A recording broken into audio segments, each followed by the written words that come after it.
et les affaires sont tellement avancées que je crois qu'ils n'eussent été mariés dès aujourd'hui si vous l'étiez aimé. Mais comme ma cousine m'a confié le secret de l'amour qu'elle vous porte et que nous nous sommes vus à l'extrémité par l'avarice de mon vilain oncle, nous sommes avisés d'une bonne invention pour différer le mariage. Chut. C'est que, dès lors que je vous parle, ma cousine contrefait la malade, et le bon vieillard, qui est assez crédule, m'envoie quérir un médecin. Si vous en pouviez envoyer quelqu'un qui fût de vos bons amis et qui fût de notre intelligence, il conseillerait à la malade de prendre l'air à la campagne. Le bonhomme ne manquera pas de faire loger ma cousine à ce pavillon au bout de notre jardin à côté des châtaigniers. Et par ce moyen, vous pourriez l'entretenir à l'insu du vieillard, l'épouser et le laisser pester tout son saoul avec vide breton. Et le moyen de trouver un médecin à ma poste qui voulait en hasarder pour mon service, je te le dis franchement, je ne connais pas ça. Je songe une chose. Si vous faisiez habiller votre valet en médecin, il n'y a rien de si facile à duper que le bonhomme. C'est un lourdeau qui gâtera tout. Enfin, faudra s'en servir, faute d'autres. Adieu, je m'en vais le chercher. Mais où trouver ce marouf à présent?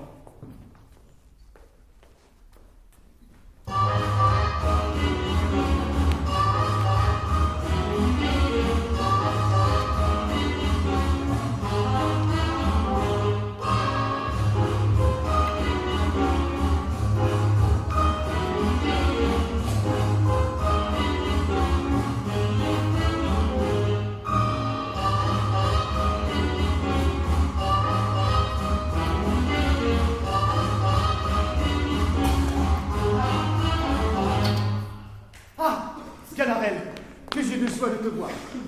Alors, j'ai besoin de toi dans une affaire de conséquence. Mais comme je ne sais pas ce que tu sais faire, il faut que... Ce que je sais faire? Mais employez-moi en vos affaires de conséquence, en quelque chose d'importance. Par exemple, envoyez-moi voir l'heure qu'il est à une horloge. Ou bien, voir combien le beurre vaut au marché. Ou abreuver un cheval. Et c'est alors que vous connaîtrez ce que je sais. Mais non, ce n'est pas cela. C'est qu'il faut que tu contrefasses le médecin. Moi, médecin, monsieur, je suis prêt à faire tout ce qui vous plaira. Pour faire le médecin, je suis assez votre serviteur pour ne rien faire du tout. Et par quel bout m'y prendre? Mon Dieu, ma foi, vous vous moquez de moi. Si tu veux entreprendre cela, je te donnerai une pistole. Oh, petit pistole. Je ne dis pas que je sois médecin, car voyez-vous bien, je n'ai pas l'esprit pourtant subtil. Et quand je serai médecin, où irai-je? Chez le bonhomme Gorgibus, voir sa fille qui est malade. Et c'est un lourdeau. Au lieu de bien faire, eh bien, pour les biens... Ne soyez pas en peine. Je vous réponds que je ferai aussi bien mourir une personne qu'aucun autre médecin qui soit dans la ville. On dit un proverbe d'ordinaire, après la mort, le médecin. Mais vous verrez que si je m'en mêle, on dira après le médecin, garde la mort. Mais néanmoins, quand je songe, il est bien difficile de faire le médecin, et si je ne fais rien qui va... Non, il n'y a rien de plus facile dans cette rencontre. Gorgibus est un homme simple et grossier qui se laissera facilement étourdir de ton discours, pourvu que tu lui parles d'Hippocrate et de Galien, et que tu sois un petit peu effronté. C'est-à-dire qu'il suffira parler philosophie, mathématiques? Laissez-moi faire, je vous réponds de tout. Faites-moi seulement avoir un avis de médecin, m'instruire de ce qu'il faut faire, et me donner mes licences qui sont les 10 pistoles promises.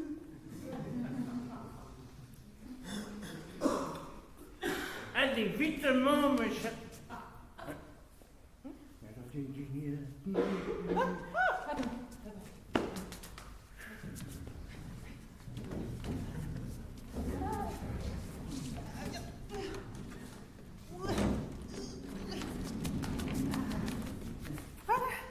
Allez, vitement. Allez, vitement.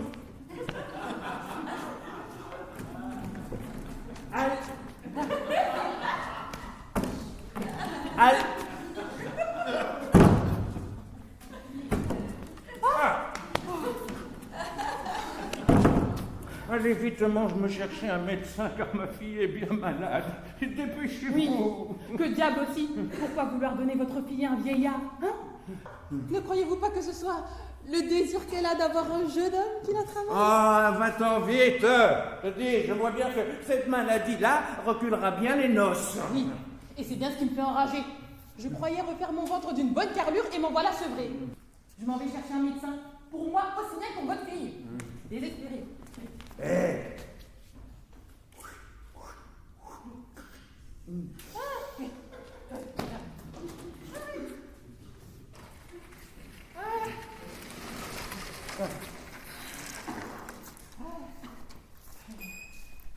Attendez.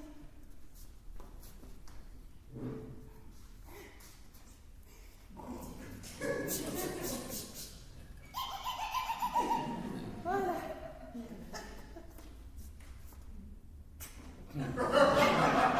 Voilà. Comme ça.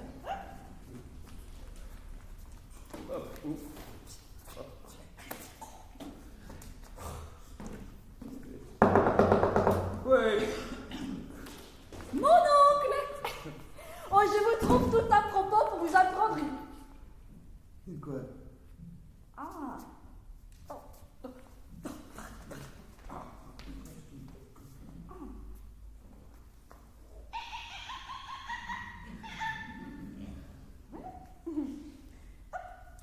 Voilà. Pour vous apprendre une bonne nouvelle. Oh, je vous amène le plus habile médecin du monde. Un homme qui vient des pays étrangers, qui sait les plus beaux secrets et qui sans doute guérira ma cousine. On me l'a indiqué par bonheur et je vous l'amène. Oh, il est si savant que je voudrais de bon cœur être malade afin qu'il me guérisse. Et où est-il donc? Eh bien, tenez, justement, le voilà qui me suit. Tada! Où est-il donc?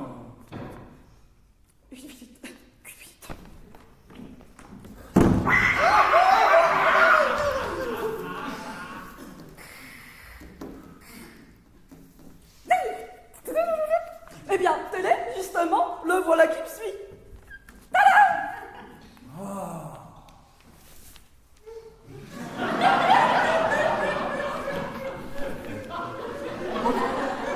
Très humble serviteur à monsieur le médecin.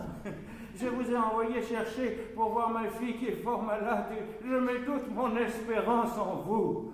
Hippocrate dit, et gagnant par vive raison persuade qu'une personne ne se porte pas bien quand elle est malade. Vous avez raison de mettre votre espérance en moi, car je suis le plus grand, le plus docte, le plus habile médecin qui soit dans la faculté végétale, sensitive et minérale. Oh, j'en suis fort ravi. N'allez pas croire que je sois un médecin ordinaire, un médecin du commun. Tous les autres médecins ne sont à mon égard que des avortons de médecine. J'ai des secrets, j'ai des talents particuliers. Salamalek, Rodrigue, as-tu du cœur? Seigneur-ci, Seigneur-non, Péronia, Secoula, Secouloro, mais encore voyons. Mais c'est pas lui qui est malade, c'est sa fille. Mais peu importe, le sang du père et de la fille ne sont qu'une même chose. Et par l'altération de celui du père, je peux connaître la maladie de la fille. Monsieur Gorgibus, y aurait-il moyen de voir de l'urine de l'égroton? Oui, Sabine, allez vite me chercher de l'urine de ma fille. Oh, monsieur le médecin, j'ai grand peur qu'elle ne meure. Oh, qu'elle s'en garde bien. Il ne faut pas qu'elle s'amuse à mourir sans l'ordonnance du médecin. Oh, voilà de l'urine qui marque grande chaleur, grande inflammation dans les intestins.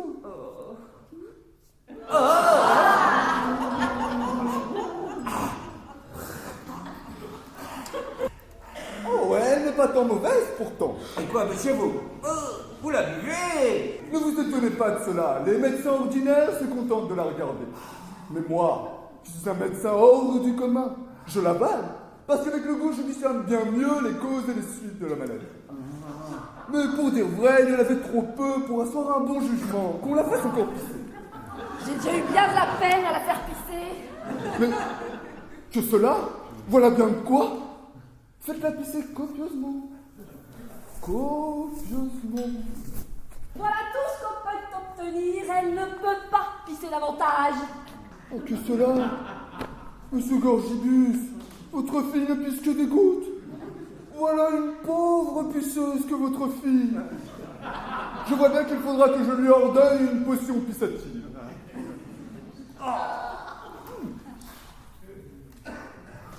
Monsieur Gorgibus, y aurait-il moyen de voir la malade? Ah, oui. Elle est levée, je la fais venir.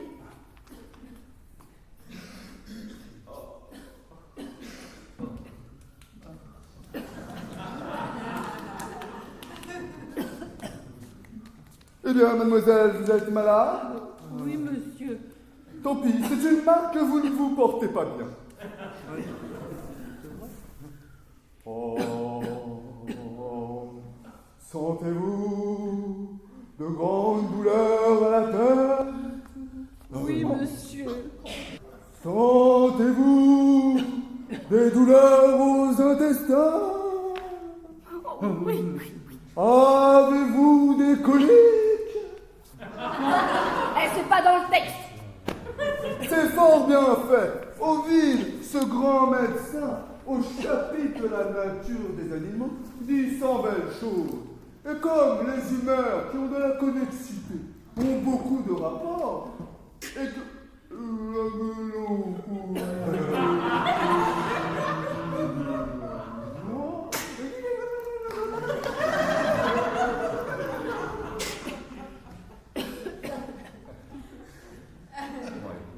Et qu'il n'y a rien de plus contraire à la santé que la maladie, nous pouvons dire avec ce grand homme que votre fille est fort malade.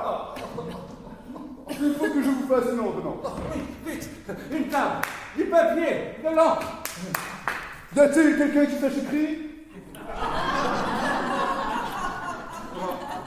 Vous ne le savez donc pas?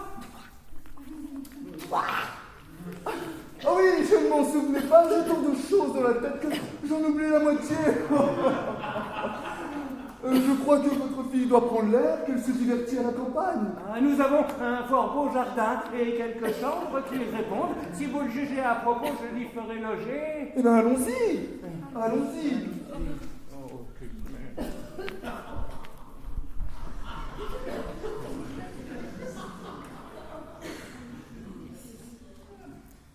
J'ai ouï dire que la fille de M. Gorgibus était malade. Il faut à tout prix que je m'informe de sa santé et que je lui offre mes services comme ami de toute sa famille. Oh là, Monsieur Gorgibus, y est-il? Ah, votre très humble serviteur, etc. Monsieur Gorgibus, ayant appris la maladie de mademoiselle votre fille, j'ai cru bon de venir vous témoigner toute la part que j'y prends et vous offrir tout ce qui pourra dépendre de moi. J'étais là-dedans avec le plus grand homme du monde. Le plus grand homme du monde? N'y aurait-il pas moyen de l'entretenir un moment?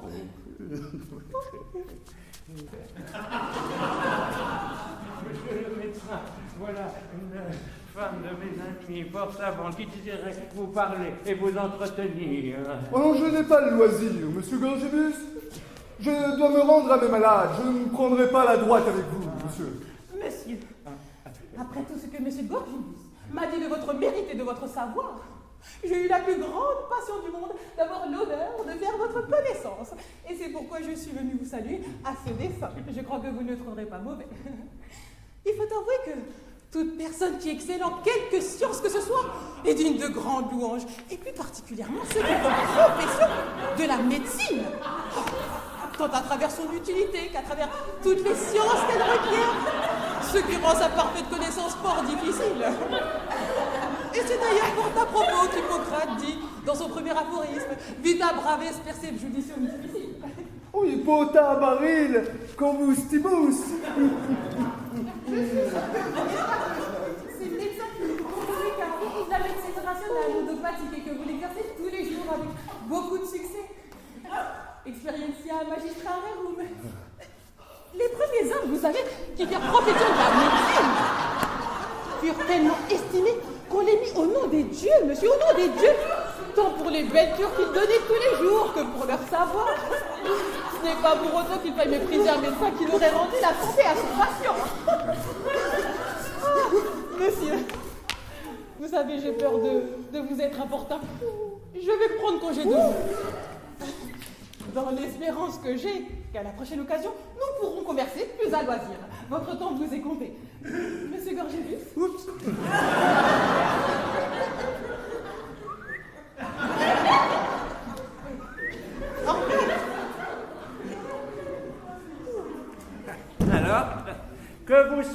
de cette femme-là? Oh, elle sait quelques petites choses.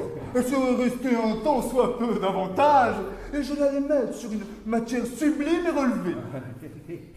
Que voulez-vous faire? Oh, monsieur, je sais ce que je vous dois. Non, je ne prendrai pas. Je ne suis pas un homme mercenaire. Votre très humble serviteur.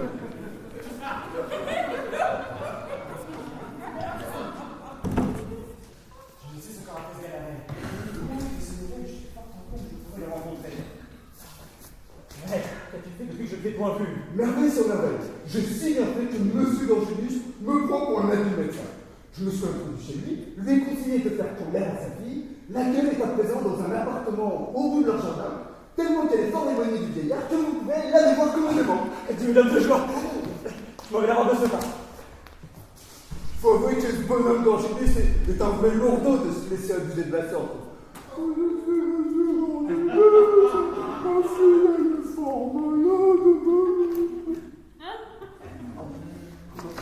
Si ça se trouve que je dois la laisser avancer, mais il faut que je le trouve. Bonjour, monsieur.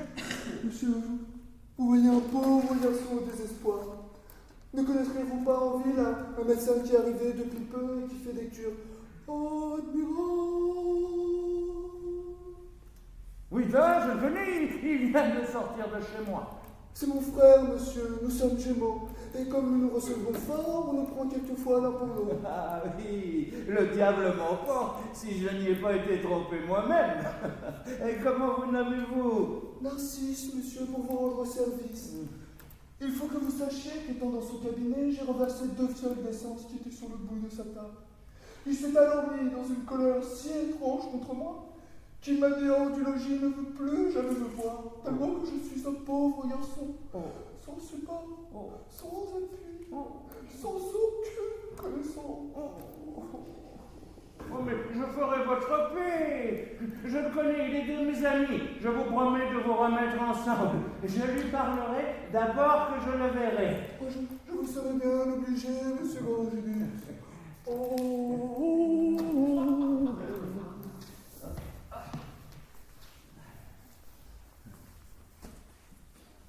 Il faut avouer que quand on est malade, ne veulent pas suivre l'avis du médecin et qu'il s'abandonne à la débauche. Monsieur le médecin, votre très humble serviteur, il faut que je vous demande une grâce. Qu'y a-t-il, monsieur? Est-il question de vous rendre service? Je viens de rencontrer monsieur votre frère, qui est tout à fait... Oh non, non, fâché- c'est un coquin, hein, monsieur Gorginius. Non, mais je vous réponds qu'il est tout à fait contrit de vous avoir mis en colère. Mais c'est un ivrogne, monsieur Gorginius. Oh, monsieur, voulez-vous désespérer ce pauvre garçon? Qu'on ne m'en parle plus.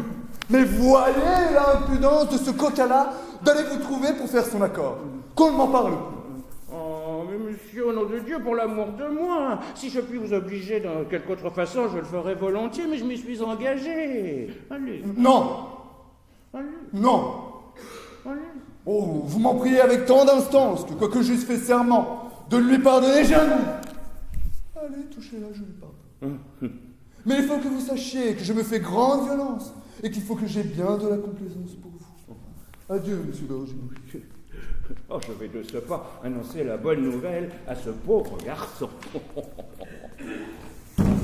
que je n'ai jamais vu que Scalarel se fût si bien qu'il s'attache. Ah, Scalarel, j'ai de joie que je t'ai d'obligation de parler fort à votre aise dans une invention que j'ai trouvée qui clamait chez les découvertes. Allez, le voici. Ah, monsieur, je viens de voir monsieur votre frère.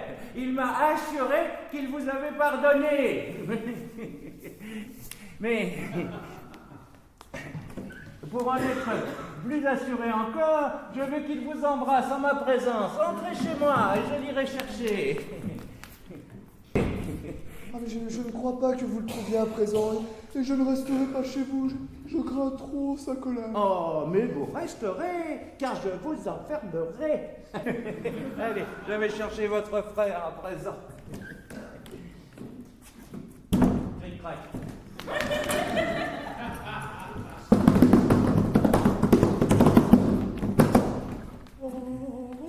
Mais je vous inquiétez pas, puisque je vous dis qu'il n'est plus fâché. Oh, ma foi, me voilà fort attrapé, ce coup-là. Il n'y a plus moyen de m'en réchapper. Oh, le nuage est fort épais et j'ai bien peur que s'il vienne à crever, il pleuve force coups de bâton sur mon dos. Que par quelque ordonnance, plus forte que toutes celles des médecins, on m'applique sur le dos un côté royal. Oh, mes affaires vont mal. Mais pourquoi désespérer? Puisque j'ai tant fait. Poussons la fourberie jusqu'au bout. Oui, il faut encore en sortir et montrer que ce général est le roi des faux. Eh bien, vous voyez comme diable on saute ici par les fenêtres. Je vais rester un peu ici un moment pour voir à quoi tout cela aboutira. Je serai bien trouvé ce médecin. Je sais où il est caché. Ah, monsieur le médecin.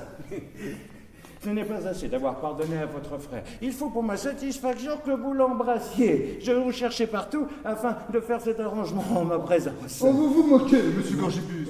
N'est-ce pas assez que je lui pardonne? Je ne le veux jamais voir. Oh, monsieur, pour l'amour de moi. Non.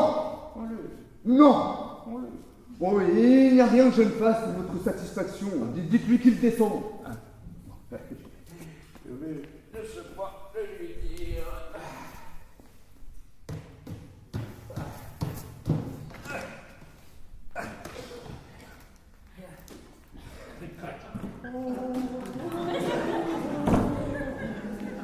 Ah, monsieur, voilà votre frère qui vous attend en bas, qui m'a promis de faire tout ce que je voudrais. Je vous prie de le faire venir ici, et je vous conjure que ce soit en particulier que je lui demande pardon, car sans doute il me ferait sans honte et sans tout propre devant tout le monde. Bon, je m'en vais lui dire.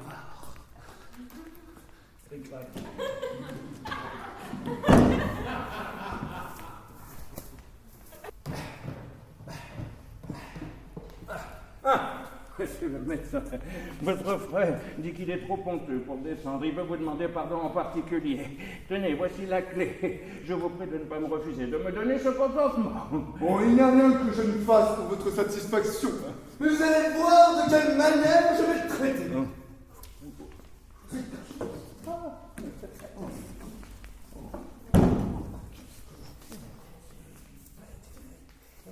Oh, te voilà, coquin.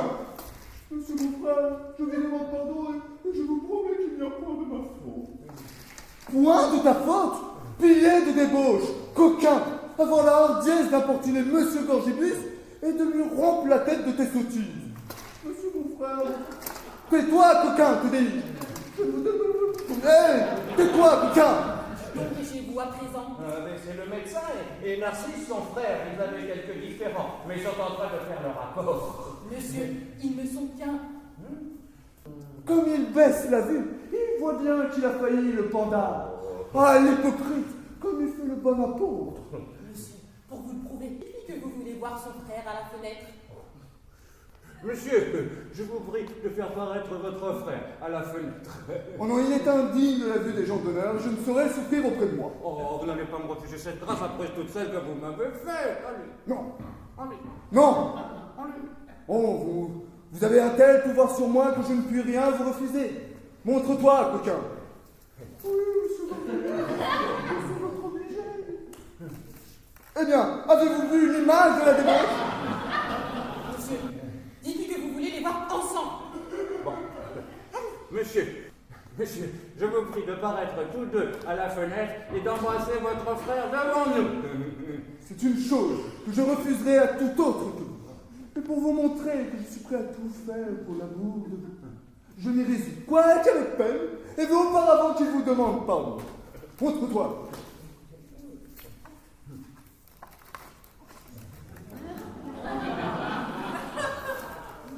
Oui, monsieur Gorgibus, je vous demande pardon de vous avoir tant importuné.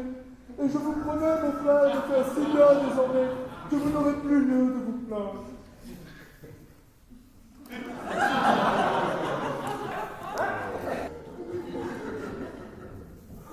Eh bien, ne les voilà-t-il pas tous les deux? Mais non, monsieur Barbaco, il est sorcier. Ah, monsieur Gorgibus. Voici vos clés que je vous rends. Je n'ai pas voulu qu'il vienne avec moi parce que je ne veux pas qu'on le voie en ma compagnie en ville où je suis en quelque réputation. Je vous donne le bonjour et suis votre etc., etc., etc. Bon, il faut que je délivrer ce pauvre garçon, parce que ma foi, s'il lui a pardonné, ça n'a pas été sans le bien malmené, hein.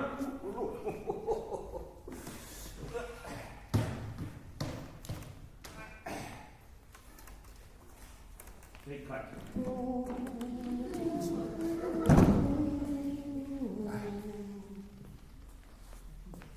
Oh, monsieur Gorgibus, je vous remercie des peines et des bontés que vous avez prises pour moi. Je vous en serai obligé toute ma vie. Monsieur Gorgibus, où donc est le médecin à présent? Ah, ben, il s'en est allé. Non, je le tiens sous mon bras. Pendant que c'est collé chez lui, il vous trompe et vous fait la farce. Et que votre fille et Valère sont ensemble. Ils s'en vont à tous les diables. Oh, je suis trompé. Oui. Fourbe, coquin, Oui. mais tu seras pendu. Pendu. Qu'allez-vous faire de me prendre? Écoutez un mot. Il est vrai que c'est par mon invention que mon maître est avec votre fille. Mais en le servant, je ne vous ai point désobligé. Mon maître est un parti sortable, aussi bien pour la naissance que pour les biens. Alors ne faites pas un vacarme qui tournerait à votre confusion et envoyez valdinguer ces vilebrequins avec ces coquins. Oh mais voici nos amants. Monsieur, nous nous jetons à vos pieds. Bon, soit, je vous pardonne, et je suis heureusement trompé par ce ganarelle d'avoir un si brave genre. Allez, allons tous faire un noce et boire à la santé de toute la compagnie.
Ne quittez pas, madame, on vous le rend.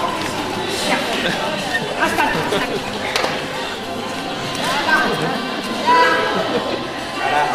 Tiens, vous laissez le réflexe. Réflexe. Tu vois plutôt que ça. Bon, réflexe. Là, j'y va, hein. Allez. Ah non, y va quand il veut. 1, 2, 3. Mais j'ai raté.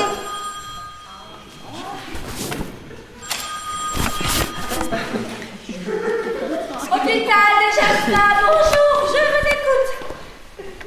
Quoi? Une dispute conjugale qui tourne mal? Encore en posant vos équipes médicales d'urgence. Tout va bien, t'inquiète pas, vas-y, rentre à la maison. Allez, toi un peu. Encore, s'il vous plaît. Avance. Recule.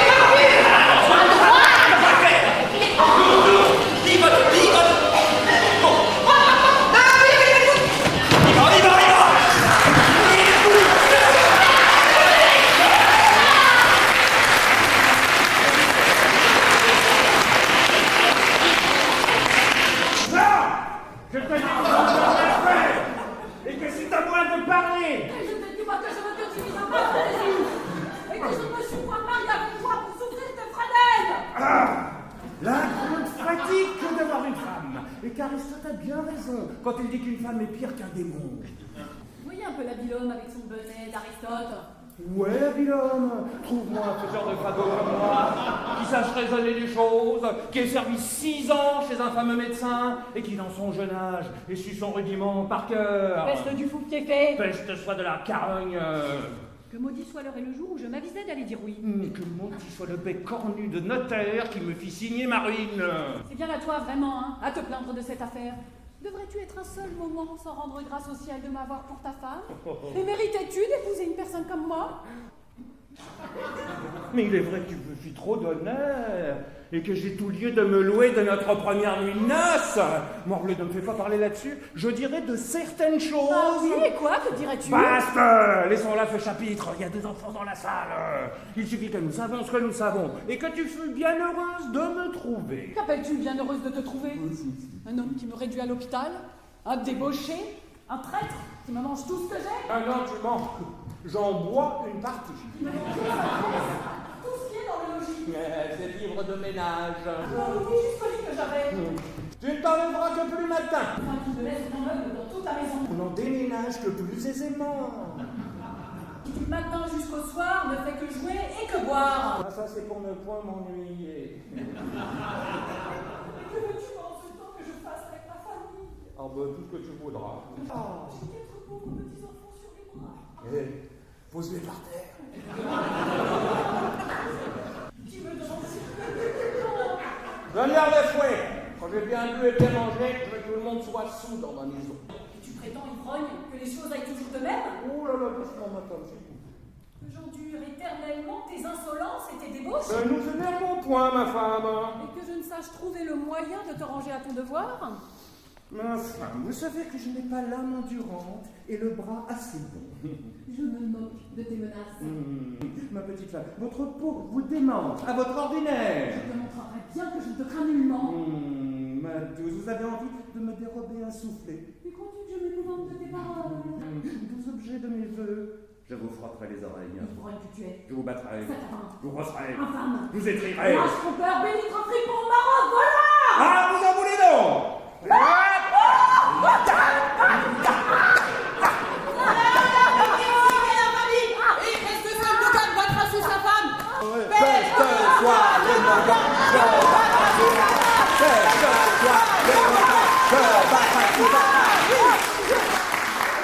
je veux-tu me battre, moi? Ah, voilà autre chose. De quoi vous mêlez-vous? Oh, j'ai tort. Mais c'est à votre affaire? Vous avez raison. Oh, vous voyez un peu cette impertinence qui va empêcher les maris de battre leurs femmes. Oui, j'aimerais pas qu'il y ait des doigts là-dessus. Bien. Et ça vous dit mettre le nez? Non, non, non. Mêlez-vous de vos affaires. D'accord, je ne dis plus Il mot. me plaît d'être battue. Très bien, très Ce bien. n'est pas à vos dépens. Oui, c'est vrai. Et vous n'êtes qu'une sotte de venir vous fourrer là où vous n'avez que faire. Mon père, je vous demande pardon de tout mon cœur. Hein? Faites comme vous voudrez. Battez, rossez votre femme, je vous aiderai même si vous le voulez. Mais il ne me plaît pas. D'accord. Je la veux battre si je veux, et ne la veux pas battre si je ne le veux pas. D'accord, très bien. C'est ma femme et non la vôtre. Oui, il est vrai. Vous n'avez rien à me commander. Oui, monsieur. Je n'ai qu'à faire de vos conseils. Volontiers, d'accord. Et apprenez que Cicéron dit qu'entre l'arbre et le doigt, il ne faut pas mettre l'écorce.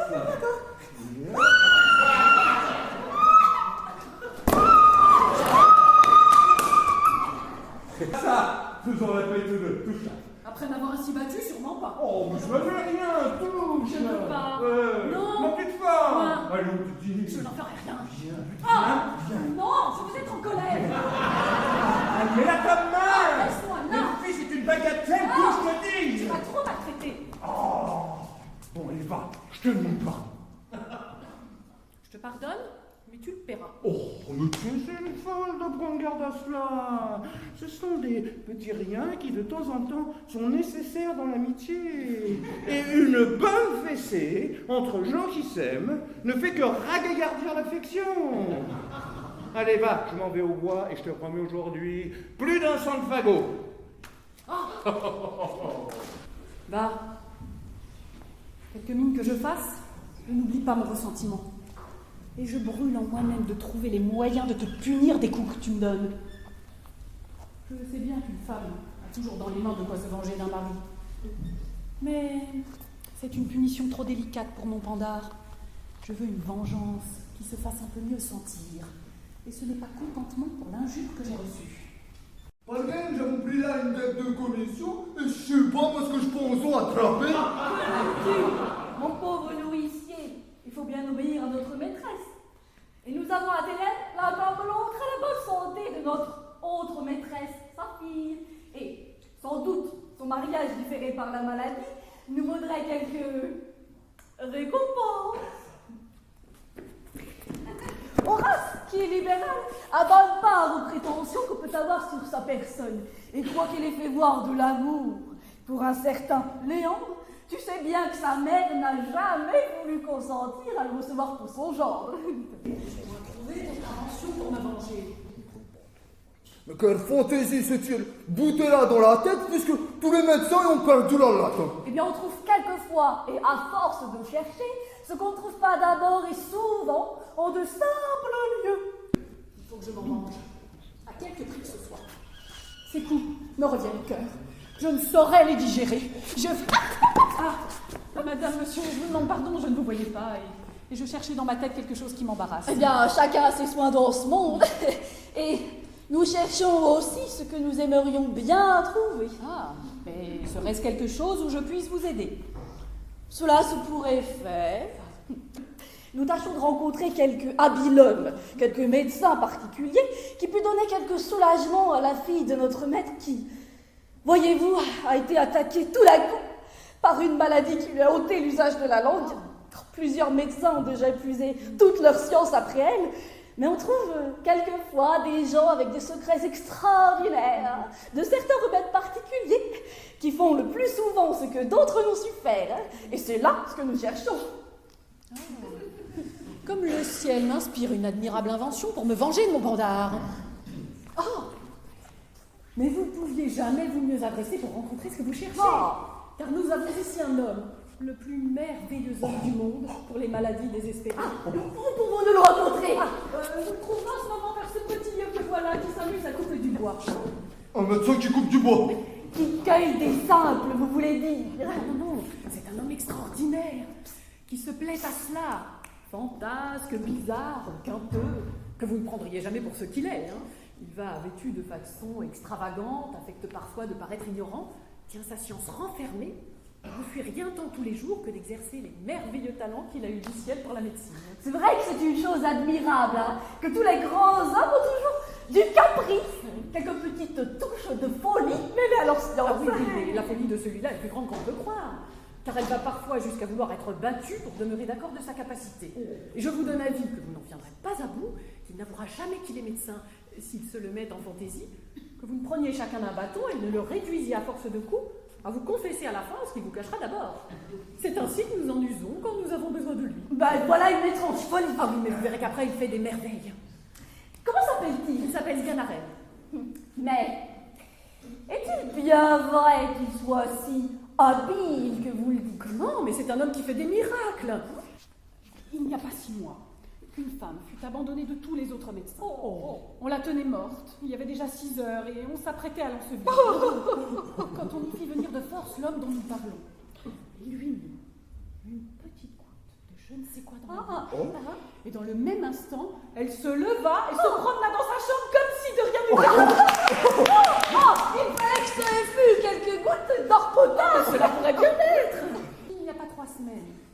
jeune garçon tomba du haut du clocher, se posa sur le pavé, la tête, les bras et les jambes. On y amena dans l'instant l'homme dont nous parlons. Il lui frotta par tout le corps d'un certain onguent qu'il sait faire. Et dans le même instant, le jeune garçon se releva et courut jouer à la fossette. Il faut que cet homme-là et la médecine universelle. Oui, là, justement l'homme qu'il nous faut. Nous remercions du plaisir que vous nous faites. Souvenez-vous bien de l'avertissement que je vous ai donné, hein. Oh, si tiens qu'à battre, la vache est à nous.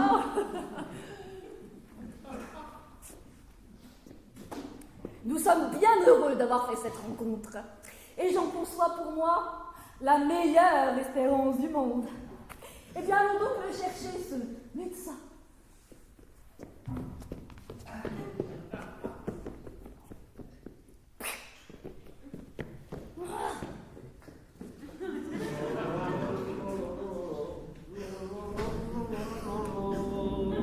J'entends quelqu'un qui chante.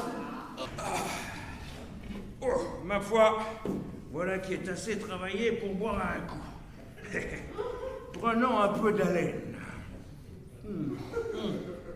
Ce bois est salé comme tous les diables. Qu'ils sont doux, bouteilles jolies, qu'ils sont doux, vos petits clous-clous. Le voilà lui-même. Je pense que vous dites vrai que j'avons bouté le nez dessus. Voyons de près. Et mon sort ferait bien des jaloux si tu étais toujours rempli. Ah, bouteille jolie, pourquoi vous vivez-vous? Alors, il ne faut point engendrer la mélancolie, hein. Je t'aime, ma petite frigo, mon petit bouchon. Et mon sort ferait bien des jaloux si vous étiez toujours... Que diable à qui en veulent ces gens-là? C'est lui, assurément. Le voilà tout craché comme on nous l'a défiguré. Il consulte en me regardant. Quel dessein aurait-il? Monsieur, n'est-ce pas vous qui vous nommez Sgalarelle? Quoi? Bah, on vous demande si c'est pas vous qui vous nommez Sganarelle.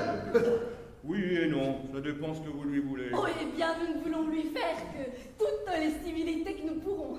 Ah, alors à ce cas, c'est bien moi qui se nomme Sganarelle. Oh, monsieur! Oh, monsieur!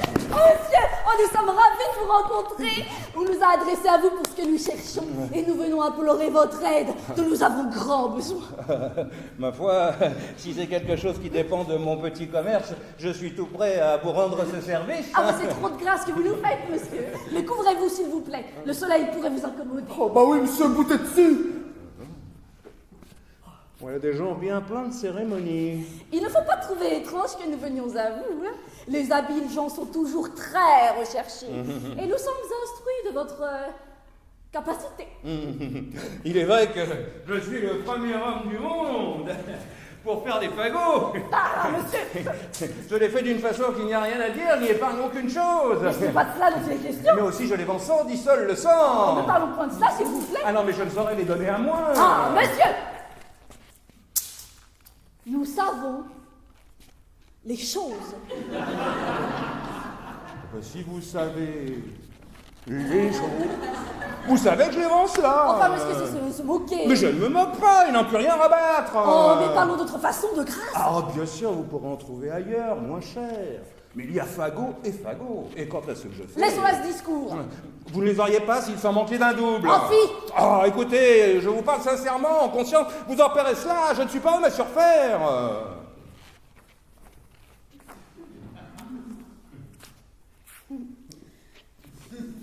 Faut-il, monsieur, qu'une personne comme vous s'abaisse à ces grossières feintes, s'amuse à parler de la sorte, hein, qu'un si savant homme comme vous êtes veuille se déguiser aux yeux du monde et te dire enterrer les beaux talents qu'il a? Elle est folle. Enfin, monsieur, de grâce, ne dissimulez point avec nous. Comment? Tout ce répontage ne sert de rien. Chavons ce que chavons. Oui, de quoi me parlez-vous? Pour qui est-ce que vous me prenez? Mais enfin, pour ce que vous êtes, un grand médecin.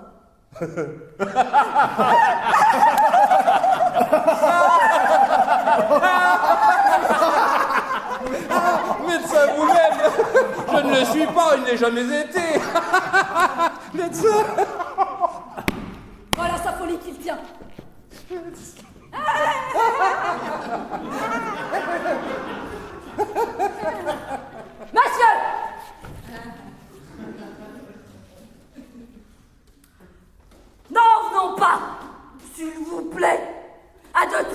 fâcheuses extrémités. À quoi? Oh, à de certaines choses dont nous serions maris. Mais venez-en à tout ce que vous voulez. Je vous dis que je ne suis pas médecin et ne sais pas ce que vous me voulez dire. Hein. Je vois qu'il faut se servir du remède. Monsieur! Encore un coup, je vous prie d'avouer ce que vous êtes. Mais j'enrage. Hé, Testiguet, ne l'antipodez pas davantage et confessez à la flanque, qu'est-ce que vous êtes médecin? Mais le diable m'emporte. Écoutez, en un mot comme en 2000, je vous dis que je ne suis pas médecin. Ah, vous n'êtes pas médecin? Non, vous n'êtes pas médecin. Non, vous dis-je. Eh bien, puisque vous le voulez, il faut s'y résoudre. Je suis tout ce que vous voulez.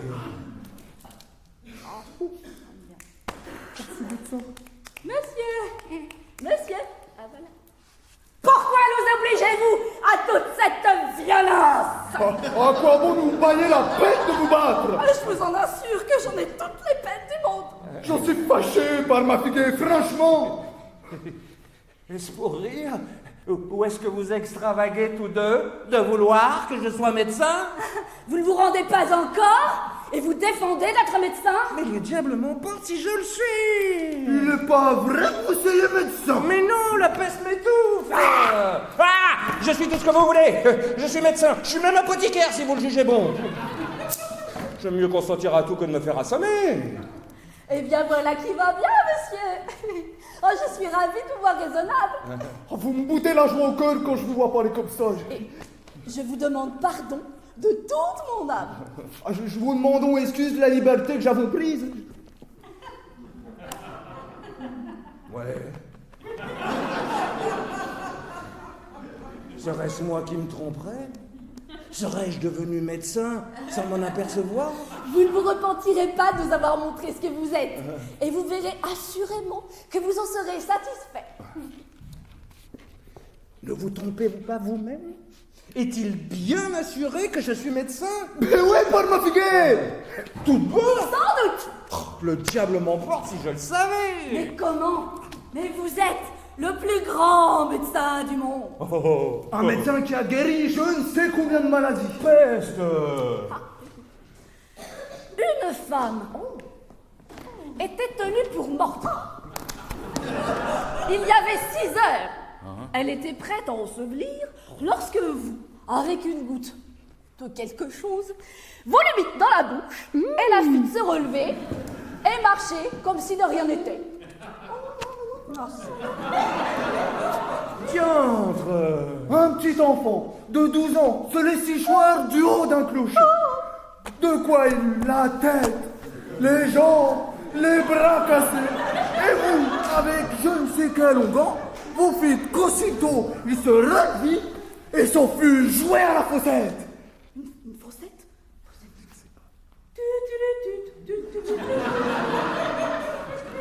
Peste! Enfin, monsieur, vous aurez contentement avec nous et vous gagnerez ce que vous voudrez en vous laissant conduire où nous prétendons vous mener. Oh, je gagnerai ce que je voudrais. Eh bien, bon, allez. Oui, Allez. Ah! Je suis médecin, sans contredit. Je l'avais oublié, mais je m'en ressouviens à présent. De quoi est-il question? Où faut-il se transporter? nous vous conduirons. Il est question, voyez-vous, d'aller voir une fille qui a perdu la parole. Ma foi, je ne l'ai pas trouvé. Oh, il a Marie. Allons, monsieur, allons. Comment, sans une robe de médecin? Nous en prendrons une. Tenez, c'est là où je mets mes potions.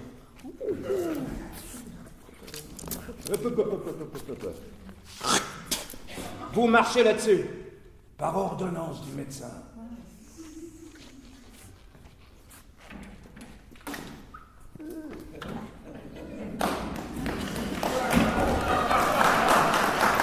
Eh bien, celui-là, et je pense qu'il réduit celui-là, il a l'air plus faux. Madame, je crois que vous serez satisfaite.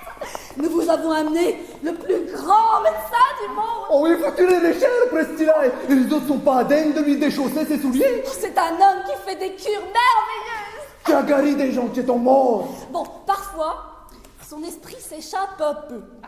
Et il ne paraît pas vraiment être ce qu'il est. Oui, vous en déplaise, on dirait qu'il a quelques coups de hache à la tête. Mais dans le fond, attention, il est toute science. Hein. Il dit des choses tout à fait relevées. Ah oui, il parle tout fin direct comme s'il lisait dans un livre. Oui, et puis sa réputation s'est déjà faite par ici.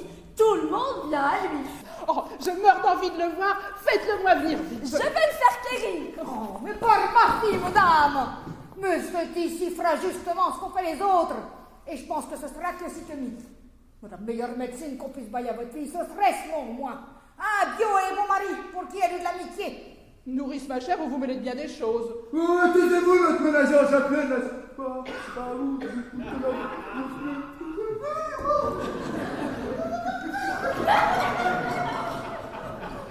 Je vous dis, les doudous, que tous ces médecins, mais ils feront rien que de l'eau claire. Mais votre fille a besoin d'autre chose que de ribarbe et de sonner. Et un mari qui n'en plate qui garie tous les mots des filles. Est-elle en état maintenant qu'on s'en voulu charger avec l'infirmité qu'elle a? Et quand j'ai été dans le dessein de la mariée, ne s'est-elle pas opposée à mes volontés? Bah je le crois bien. Voulez-vous les boyer un homme qu'elle n'aime point? Mais que ne preniez-vous ce monsieur Liandre là qui lui touche au cœur? Elle aurait été fort obéissante. Et je m'en vais gager qu'il la prendrait, lui, comme elle est, si vous la vouliez lui donner. Ce Léandre n'est pas ce qu'il lui faut, il n'a pas du bien comme l'autre. Mais il a un oncle qui est si riche dont il est l'héritier. Tout sait bien à venir, me semble. Autant de chansons. Il n'est rien de tel que ce que l'on tient. Et l'on court grand risque de s'abuser lorsqu'on attend pour vivre le trépas de quelqu'un. L'amour n'a pas les yeux et les oreilles ouvertes aux vœux et aux prières de messieurs les héritiers. Et on a le temps d'avoir les dents longues lorsqu'on attend pour vivre le trépas de quelqu'un. Enfin, j'ai toujours ouï dire qu'en mariage, contentement passe richesse. Pour les pères et les mères ont cette maudite coutume de demander toujours qu'a-t-il ou qu'a-t-elle. Quand le compère Biard, il a marié sa fille, la Simonette, au Gros Thomas, pour un quartier de Veigne. Oui, un quartier de Veigne qu'il avait davantage que le jeune Robin, à qui il avait bouclé son amitié. Parfois que la pauvre créature, elle est devenue jaune comme un coin. Ah, puis il a pu profiter de tout depuis ce temps-là. C'est un bel exemple pour vous, madame. Mon n'a que son plaisir en ce monde. Et j'aimerais mieux bailler à ma fille un bio mari qui lui fût agréable que toutes les rentes de la biose. Peste, madame la nourrice, comme vous dégoisez. Taisez-vous, je vous prie. Vous prenez trop de soin et vous allez échauffer votre lait. Tais-toi, t'es une impertinente. Madame ne peut faire ce discours. Madame est la mère de sa fille et elle est bonne et sage pour savoir ce qu'il lui faut. Un petit peu quand même, ces gestes ne sont pas nécessaires. Je vais un peu la mortifier, lui apprendre le respect qu'elle vous doit. Et puis qu'est-ce qu'elle veut, celle-ci? Madame, préparez-vous. Voici votre médecin qui entre.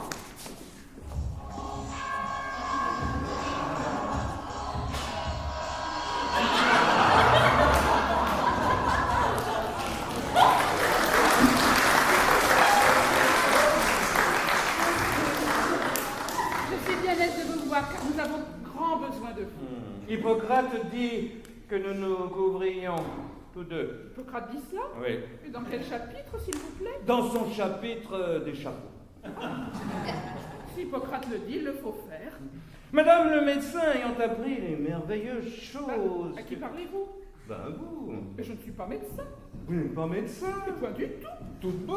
C'est tout bon ici. Voilà. Vous êtes médecin maintenant. J'ai jamais eu d'autre licence. Mais quel diable donc avez-vous emmené là? Ah bah je vous avais bien dit que c'était un médecin un petit peu goguenard. Vous avez que faire de ces goguenarderies? Mais c'est rien de d'homme, c'était juste pour rire. Cette raillerie ne me plaît pas. Oh madame, je suis fâché. Cela n'est Je vous rien. demande pardon de la liberté que j'ai Je suis prise. votre servant. Je suis fâché Bon, cela n'est rien. des coups de bâton Il n'y a pas de que j'ai eu l'honneur de vous donner. Bon, n'en parlons plus. J'ai une fille qui est tombée dans une étrange maladie.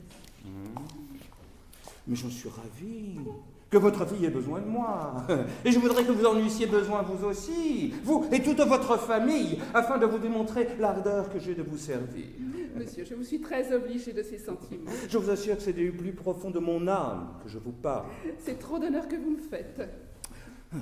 Comment se nomme votre fille? Lucinde. Oh, quel beau nom à médicamenter que Lucin. Bien, je m'en vais voir un peu ce qu'elle fait. Qui est cette grande femme-là? C'est la nourrice d'un petit enfant que j'ai. Oh, peste le joli meuble! Nourrice, charmante nourrice, toute ma médecine est la très humble esclave de votre nourricerie. Et j'aurais voulu être le plus fortuné qui t'étale le lait de vos bonnes grâces. Toute ma médecine, toute ma science est à votre Oh là là là, monsieur le médecin, là, tout doucement, je vous prie. Quoi? Laissez-la ma femme, je vous prie. Elle est votre femme? Bah oui. Mais je ne le savais pas. Et je m'en félicite pour l'amour de l'un et de Oh là là là là, tout doucement, monsieur le médecin. Quoi? Ne voulez-vous pas que je me réjouisse avec vous d'un si bel assemblage? Je la félicite d'avoir trouvé un mari comme vous, et je vous félicite d'avoir une femme comme elle. Oh non, stop. Quoi? Mais je vous assure que je prends part également au bonheur de vous deux. Et si je vous embrasse pour vous en témoigner, je l'embrasse de même pour en témoigner. Oh là là, que l'on dit moi-même, monsieur le médecin. Monsieur le médecin, voici tout à l'heure ma fille qu'on va vous amener. Je l'attends avec toute ma médecine. Bah où est-elle? Là. Mais avant, comme je m'intéresse à toute votre famille, il faut que je goûte un peu le lait de votre nourrice et que je visite son sein. Non. Mais vous, que faites de ça? Mais c'est l'office du médecin de voir les tétons des nourrices. Non, fils Kuchen, je suis votre serviteur. Tu aurais l'audace de t'opposer à la médecine? Hors de là! Je me moque de ça. Mais je te donnerai la fièvre. Oh, mais ôte-toi de là, toi aussi! Mais est-ce que je suis pas capable de me défendre toute seule s'il fait quelque chose qu'il doit pas faire? Oh, je veux pas qu'il tape, moi. Oh, le vilain qui est jaloux de sa femme. Voilà ma fille. Est-ce là la malade? Je n'ai qu'elle au monde et j'aurais tous les regrets si elle venait à mourir. Mais qu'elle s'en garde bien. Il ne faut pas qu'elle meure sans l'ordonnance du médecin. Mais voilà une malade qui ne me paraît pas si dégoûtante. Et je tiens qu'un homme bien fait s'en incommoderait assez. Vous l'avez fait rire, monsieur. Oh, tant mieux. Lorsque le médecin fait rire la malade, c'est le meilleur signe du monde. Alors voyons. Qu'avez-vous? Que ressentez-vous? Quel mal sentez-vous? Comment? Quoi? Mais quelle sorte de langage est-ce là? Je ne vous entends point. Monsieur, c'est là sa maladie. Elle est devenue muette sans que jusqu'ici on en ait pu savoir la cause. Et c'est un incident qui a fait reculer son mariage. Pourquoi non? Celui qu'elle doit épouser refuse de conclure les choses avant sa guérison. Mais quel est le sang? Qui ne veut pas que sa femme soit muette?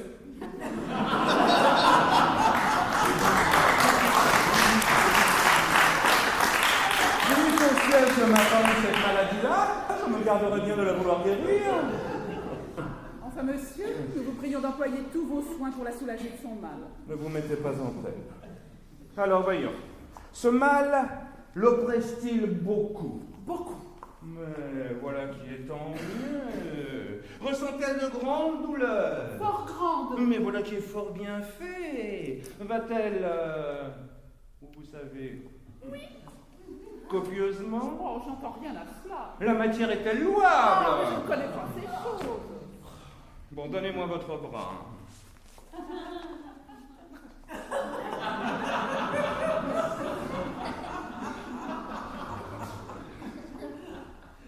Mais voilà un pouls qui marque à l'évidence que votre fille est muette. Oh oui, c'est là sa maladie, vous l'avez deviné tout du premier coup. Oh, bah dis donc là, comment il a deviné sa maladie? Notre savant, nous savons d'abord les choses. Un débutant aurait été embarrassé, vous eûtes été dire c'est ceci ou c'est cela. Mais moi je vais direct au but. Et je vous apprends que votre fille est muette. Mais j'aimerais bien que vous me puissiez dire d'où cela vient. Ah, mais il n'y a rien de plus simple. Cela vient de ce qu'elle a perdu la parole. Oui, mais la cause, s'il vous plaît, qui fait qu'elle a perdu la parole? Ah, tous nos grands auteurs vous diront que c'est à cause d'un empêchement de l'action de la langue. Certes, mais votre sentiment pour cet empêchement de l'action de la langue? Aristote, là-dessus, dit de fort belles choses. C'est ça. Grand homme, oh, grand homme, grand homme. Il était plus grand que moi de ça.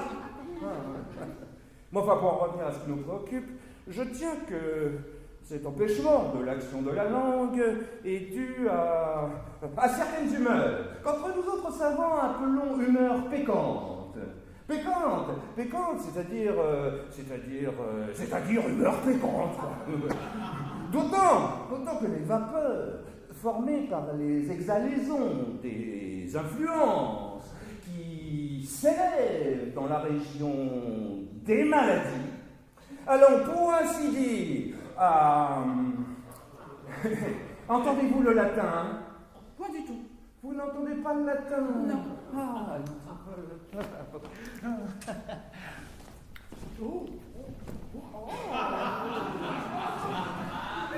Cabritia arcituram catalamus, cogito ergo sum, parlamus latinum benefice, rosa rose rosam, rosarum rosis rosis.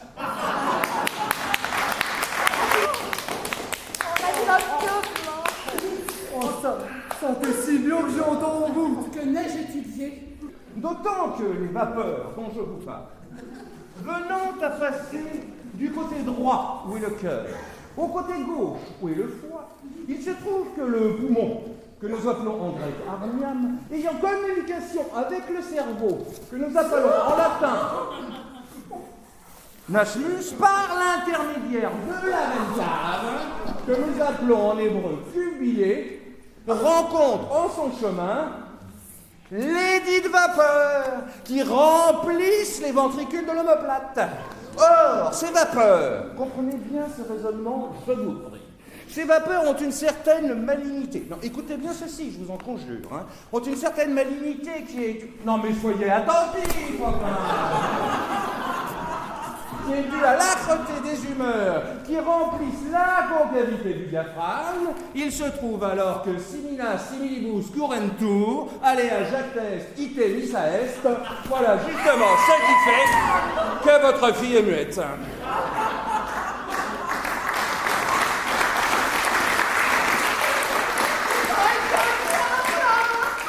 Pourquoi n'ai-je pas la langue aussi bien pendue? C'est puissamment raisonné, mais il y a 2-3 petits détails qui m'ont un peu échappé. Je crois que vous placez le foie et le cœur à de mauvais endroits, parce que bon, le foie est du côté droit et le cœur du côté gauche. Oui, cela était ainsi autrefois. Mais nous avons changé tout cela et faisons la médecine d'une méthode toute nouvelle. Que je ne savais pas, et je vous prie de m'excuser de mon ignorance. Mais je vous en prie, vous n'êtes pas obligé d'être aussi savant que nous. Mais que pensez-vous qu'il faille faire à cette maladie? Ce que je crois qu'il faille faire à cette maladie. Eh bien, mon avis est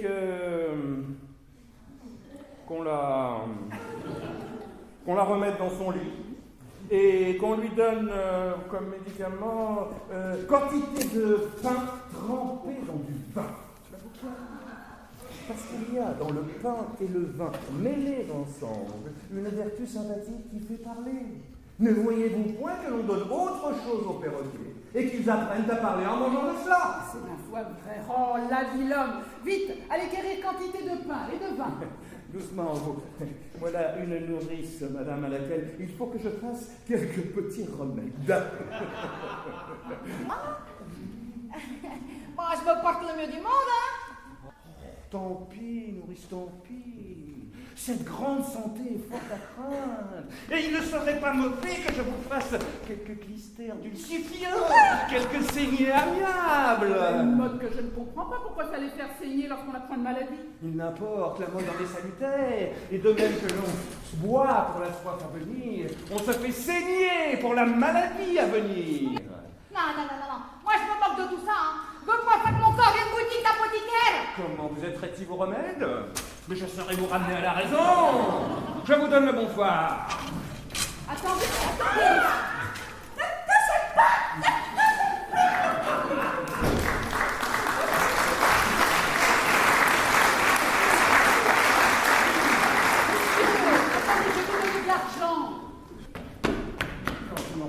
Allons-y, j'insiste.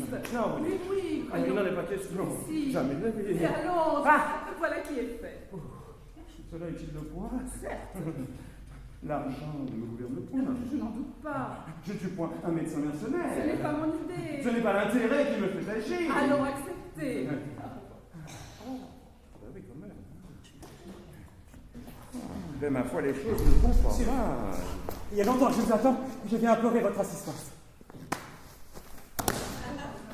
Oh, mais voilà un ton qui est fort mauvais. Je ne suis pas malade et ce n'est point pour cela que je viens à vous. Ah, mais si vous n'êtes pas malade, que me le disiez-vous donc? Je vous dis la chose, je m'appelle Léandre, je suis amoureux de Lucien que vous venez de visiter.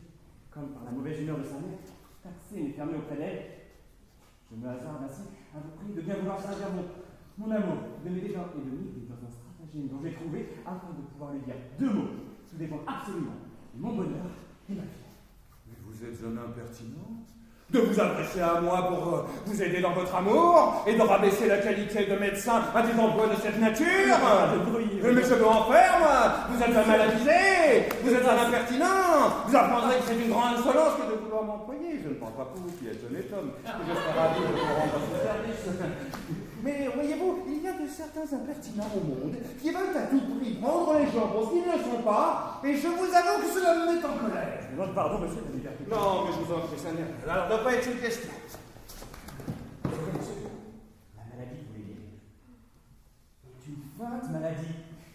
Les médecins ont raisonné là-dessus comme il faut et n'ont pas manqué de dire que cela a un procédé qui du cerveau, qui des entrailles, qui du foie ou qui de la rate.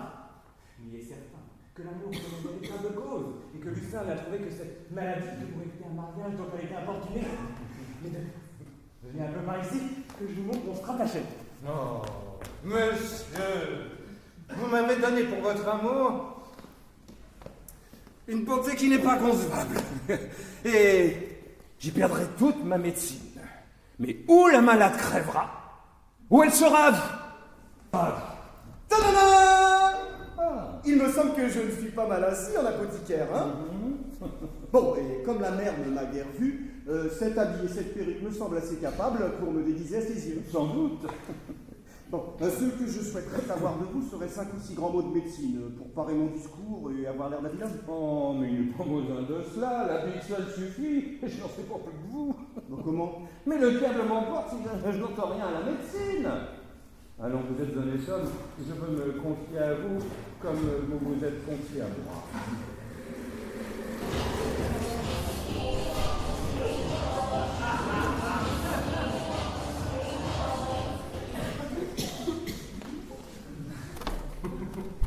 Ici la voix. Mais non, vous dites, j'ai monté médecin malgré mes dents. Je ne m'étais jamais mêlé d'être aussi savant, et toutes mes études n'ont été que jusqu'en 6e. Je ne sais sur quoi cette imagination leur est venue, de vouloir à toute force que je sois médecin, mais quand j'ai vu qu'ils le voulaient comme cela, je me suis décidé de l'être, aux dépens de qui il appartiendra. Cependant, vous ne sauriez croire comment l'erreur s'est répandue. Comment chacun s'est endiablé à me croire habilement, on vient me voir de tous côtés. Et ma foi, si les choses continuent ainsi, je suis d'avis de m'en tenir toute la vie à la médecine. C'est le meilleur métier du monde, car soit qu'on fasse bien, soit qu'on fasse mal, on est toujours payé pareil. Nous pouvons gâter l'étoffe sur laquelle nous travaillons, tandis qu'un cordonnier, quand il fait ses souliers, ne saurait gâter un manteau de cuir qui n'en paye les pots cassés. Ici, nous pouvons gâter un homme quand il n'en coûte rien. Les bévues ne sont jamais pour nous, et c'est toujours la faute de celui qui meurt. Enfin, le bon dans cette profession est qu'il y a chez les morts une honnêteté, une discrétion, mais la plus grande du monde. Jamais on n'en voit venir se plaindre du médecin qui l'a tué. Il est vrai que les morts ont une certaine discrétion en cette matière. Oh, mais voilà quelqu'un qui termine de me venir consulter. Allez toujours m'attendre auprès du logis de votre maîtresse. Monsieur, je vais vous chercher. Que puis-je faire pour vous? Eh bien, je suis venue vous voir car mon mari, qui a pour nom Thibaut, est malade. Depuis maintenant 6 mois, cloué au lit. Et qu'est-ce que vous voulez que j'y fasse? Ben, je suis venue vous voir pour que vous puissiez nous baillir une petite drôlerie pour le guérir. Ah, mais il faudrait d'abord savoir de quoi il est malade. Il est malade d'hypocrisie. D'hypocrisie?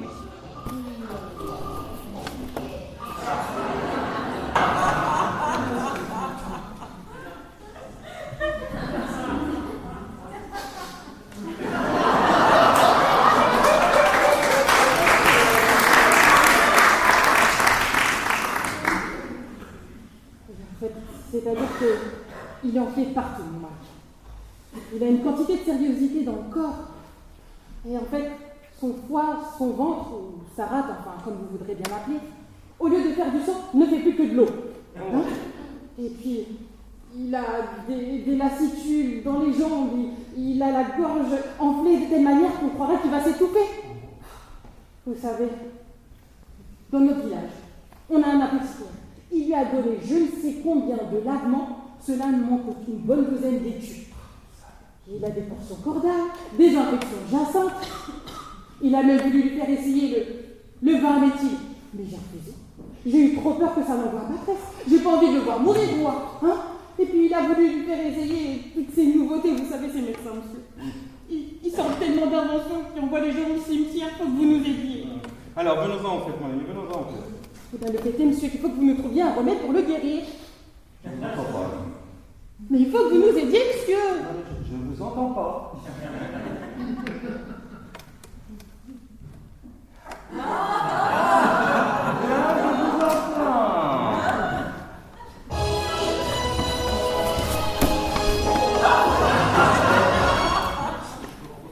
Médecine. Cet indice, chez vous. Vous dites que votre mère est malade, d'hydrophysie, qu'il est enflé par tout le corps, qu'il a la fièvre avec des douleurs dans les jambes, qu'il lui prend parfois des syncopes et des anémissements, c'est-à-dire des convulsions, c'est... C'est justement ça, monsieur. Oh, oui!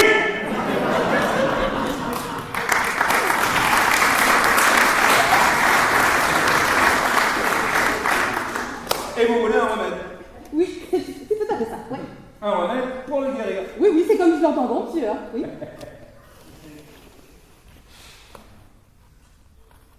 Tiens, voilà un morceau de fromage qu'il faut que vous lui fassiez prendre. Du fromage, monsieur? Ah oui, mais c'est un fromage spécial dans la composition duquel il rend quantité de choses merveilleuses, de l'or, du corail, de l'encens, de la mie. Oh, merci, monsieur. Merci du fond du cœur. Je m'en vais lui faire prendre ça tout de suite. Ah, et si jamais il meurt, oui, ne manquez pas de le faire enterrer du mieux que vous pourrez.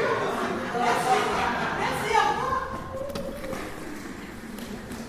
Oh, nourrice, charmante nourrice, votre vue est la rhubarbe et le saignée qui purge toute la mélancolie de mon âme. Monsieur le médecin, ça est trop bien dit pour moi. J'entends rien de votre latin. Oh, nourrice, charmante nourrice, tombez malade pour l'amour de moi. Je vous assure que j'aurai toutes les joies du monde de vous guérir. C'est votre servante, hein. J'aime bien mieux que vous me guérissiez, point. Ah, nourrice, comme je vous plains d'avoir un mari fâcheux et jaloux comme celui que vous avez. Mais que voulez-vous? C'est pour la pénitence de mes fautes. Et là où l'a chevalier, bon, faut pas qu'elle est broute, hein. Comment un rustre comme cela, qui vous observe sans cesse, qui ne veut pas que personne ne vous parle. Vous n'avez rien vu encore. C'est qu'un petit échantillon de sa mauvaise humeur. Oh, est-il possible qu'un homme et l'homme à ses bases Pour maltraiter une personne comme vous, si belle, si bien faite, j'en connais, belle nourrice, et qui ne sont pas loin d'ici, qui se tiendraient heureux de baiser seulement le petit bout de vos petons. Et comment se fait-il, belle nourrice, que vous soyez tombée entre les mains d'un franc animal, d'un stupide, d'un sot? Oh, pardonnez-moi, nourrice, si je parle ainsi de votre mari, mais... Enfin, monsieur le médecin, je sais bien qu'il mérite tous ces noms-là. Oh, mais il mériterait aussi que vous lui mettiez quelques petites choses sur la tête, afin de le punir des soupçons qu'il a.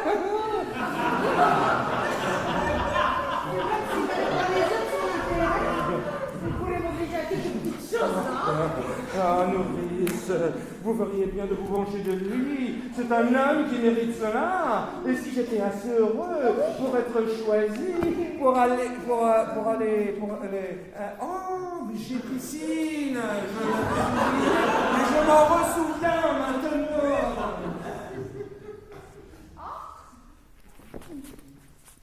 Qu'est-ce que c'est que ça? Donne. Donne! Tu peux rien pour attendre. Et pas ton malade, je te vois. Lucas, l'as-tu revu ici, notre médecin? Oui, j'ai vu ma femme aussi. Où crois-tu qu'il peut être? Je sais pas, mais je voudrais qu'il soit à tous les games. Bon. Allez, va voir un peu ce que fait ma fille. Ah! Monsieur le médecin, je me demandais où vous étiez. Ah, je m'amusais dans votre cour à expulser le superflu de boissons. Comment se porte la malade? Un peu plus mal, merci, depuis votre remède. Tant mieux.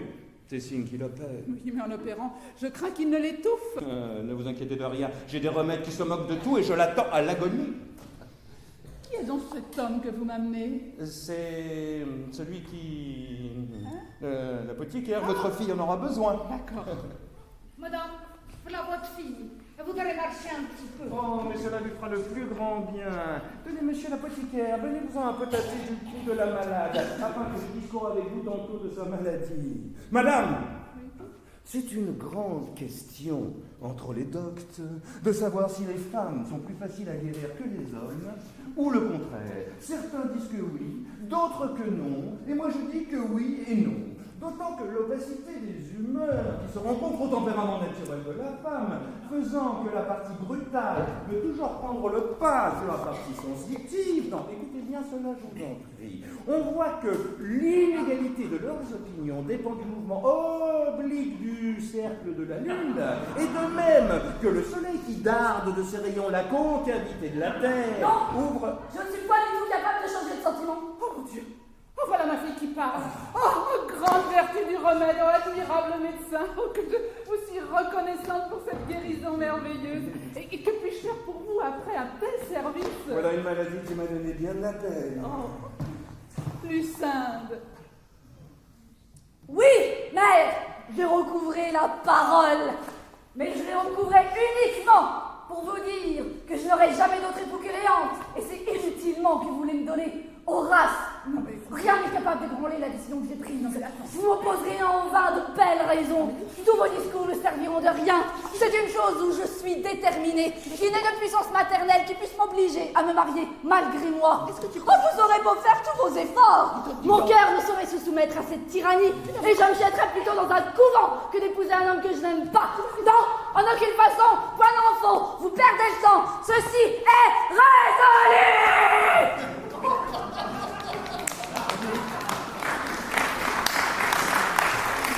Quelle impétuosité de parole, il n'y a pas moyen d'y résister. Monsieur, je vous prie de la faire redevenir muette. Alors ça c'est une chose qui m'est impossible, madame. Tout ce que je puis faire pour votre service, c'est de vous rendre sourde. Non, merci. Lucinde. Non, toutes vos raisons ne gagneront rien sur mon âme. Tu épouseras Horace dès ce soir. Eh ben, j'épouserai plutôt la mort. Allons, arrêtez-vous tous deux. C'est une maladie qui la tient. Et je sais le remède qu'il lui faut apporter. Serait-il possible que vous puissiez aussi guérir cette maladie? Mais j'ai des remèdes pour tout. Et notre apothicaire que voilà nous servira dans cette cure. Un mot, monsieur, s'il vous plaît. Vous voyez que l'inclinaison qu'elle a pour ce Léandre est tout à fait contraire aux volontés de la mère, que les humeurs sont fort aigries, que le temps presse, qu'il est urgent de trouver promptement un remède à ce mal qui pourrait empirer par retardement. Pour moi, je n'en vois qu'un seul, qui est une prise de fuite purgative, que vous mêlerez habilement avec 2 drachmes de matrimonium en pilule. Peut-être fera-t-elle quelques difficultés pour prendre ce remède, mais comme vous êtes habile homme dans votre métier, c'est à vous de l'y résoudre et de lui faire avaler les choses du mieux que vous pourrez. Allez donc faire un petit tour de jardin pour préparer ses humeurs pendant que je m'entretiendrai avec la mère. Voilà, pensez que le temps presse, hein. Au remède spécifique. Monsieur, quelles sont les drogues que vous venez de citer? Il me semble que je ne les ai jamais nommées. Ah, ce sont des drogues dont on se sert dans les nécessités urgentes. Avez-vous vu comme elle est affolée de ce Léandre? Les jeunes filles sont quelquefois un peu têtues. Papa, quand j'ai vu la violence de cet amour, j'ai pris garde à tenir ma fille renfermée.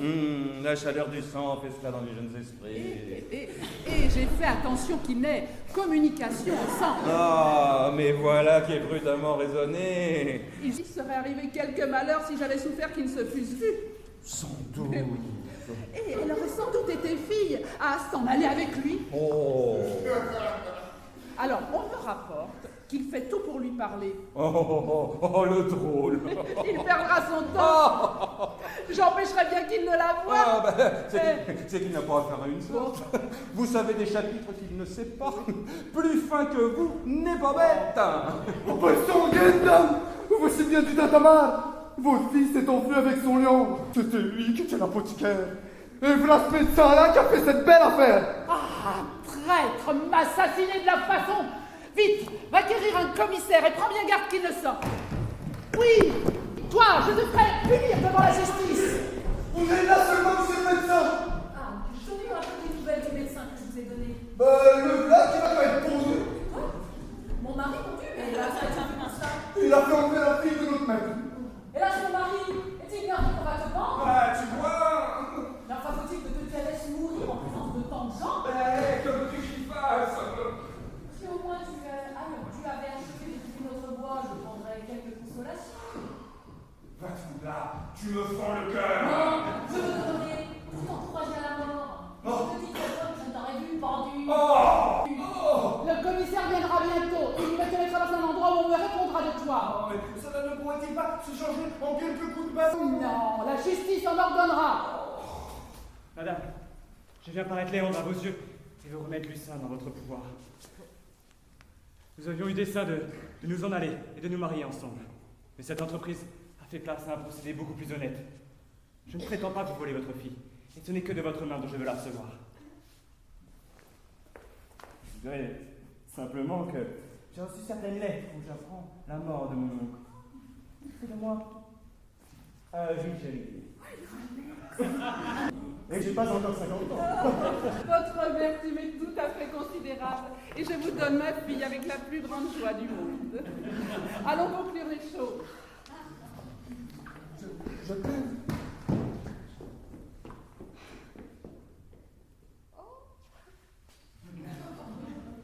Oh, moi, dis donc, mon Lucas, qu'est-ce qu'il est mieux comme ça? Je plus. Oh, les chiens, la grande fou.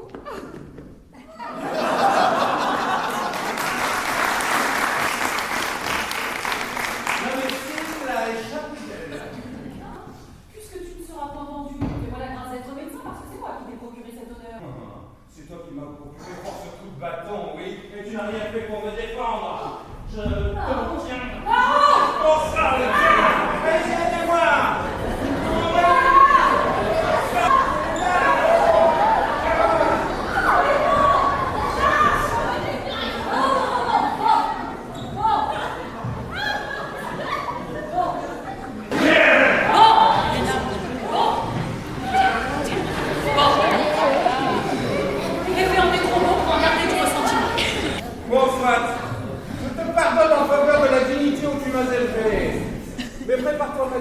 Avec un homme de ma conséquence.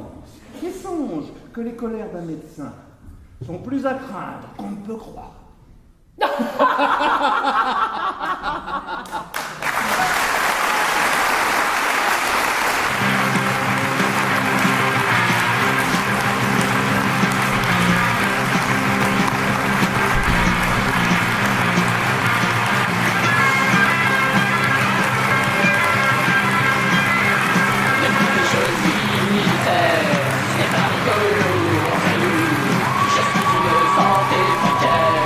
Je me fais un mauvais enfant. J'ai voulu la remonter.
parce que ça n'a pas été sans mal. Hein. Oui, merci, monsieur le médecin. Oh,